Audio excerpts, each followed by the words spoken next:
Ay ito po yung B&B Der Placenta. Ang nagpagaling po sa mister ko. Although mahal, effective naman po.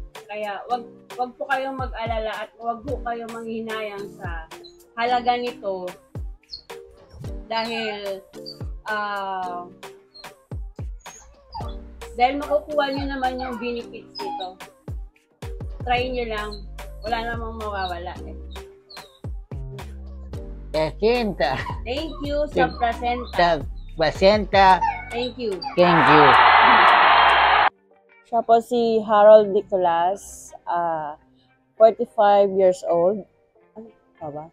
Nakatira sa Malindong, Binmalay, Pangasinan.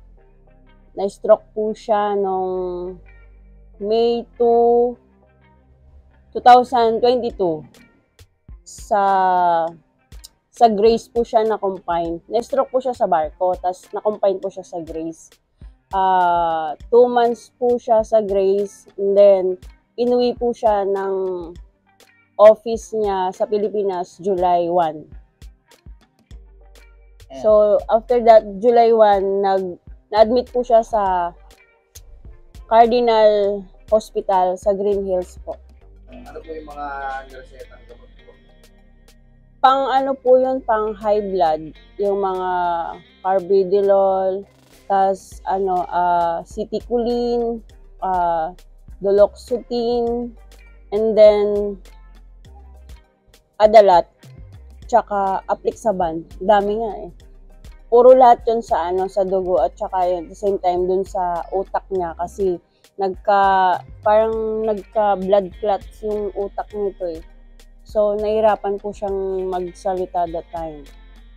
Tapos nung tuloy na po dun sa hospital, therapy na po siya ng therapy.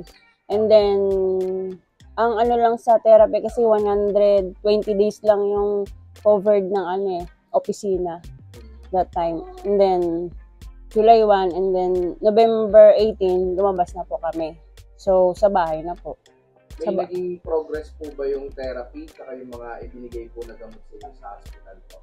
May hindi naman gaano din eh. Pero nung kasi nahirapan siyang magsalita, tas yung memory niya, parang naalala niya lang yung past, yung mga present, hindi niya alam. Pati pangalan niya, ako nga hindi niya kilala eh. Tas yung anak niya, mga ate niya, ganun. Paano niyo po nalaman yung tungkol kay Be My Beauty Der Placenta Plus? Nung nagtitherapy po siya, tas tumira po kami sa kuya ko sa Manggahan. Nakita po siya ni Kuya Juju dun sa terrace ng kuya ko. Tapos inoffer po ni Kuya Juju sa amin yung placenta. Yun po, tinry po namin. So ano na pong naging progress ni sir after taking po ng Der Placenta? Nung nag-take siya ng una, di ba, 2 capsule sa umaga, 2 capsule sa gabi. So, nung naubos yung gamot na yun na isang bote, mayroon namang progress yung nakakapagtagilid na siya kasi dati hindi siya nakakapagtagilid eh. Lang siya, yung steady lang siyang nakahiga. Ngayon, nakakapagtagilid na siya, nakakabangon na siyang mag-isa sa higaan. Tapos, nakakapaglakad na rin siya ng mag-isa.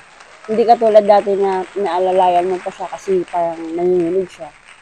So, nung nag-exercise na siya, hindi ko na siya nagluluto na ako sa loob. Siya na yung naglalakad dyan sa labas.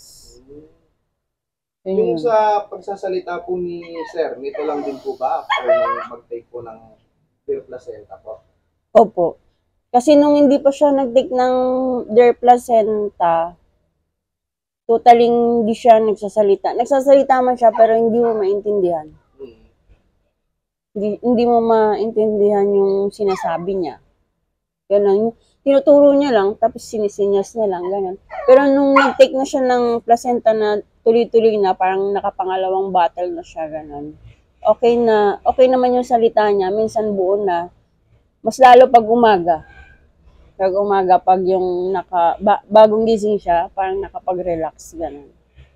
Buo na rin yung salita niya, ano niya na nga yung pangalan niya, yung edad niya, nasasabi niya na. Tapos nakikipag pintuan na rin siya dun sa nanay niya pag nagbibisita kami doon. Sir, ano pong masasabi po ninyo sa product po natin? So far I can with 2 months kung stay for 2.5 at saka 3 months, I can say very Okay naman. profitable. Okay naman. Okay naman siya. And kaya katingin ko, sige lang pala, masarap siya ituloy.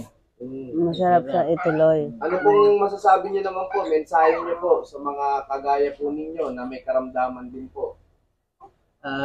Salamat sa kung Sa placenta. placenta na Pagaling. makapagkiling ng Sakit. higit. Maraming Dear Placenta po. placenta of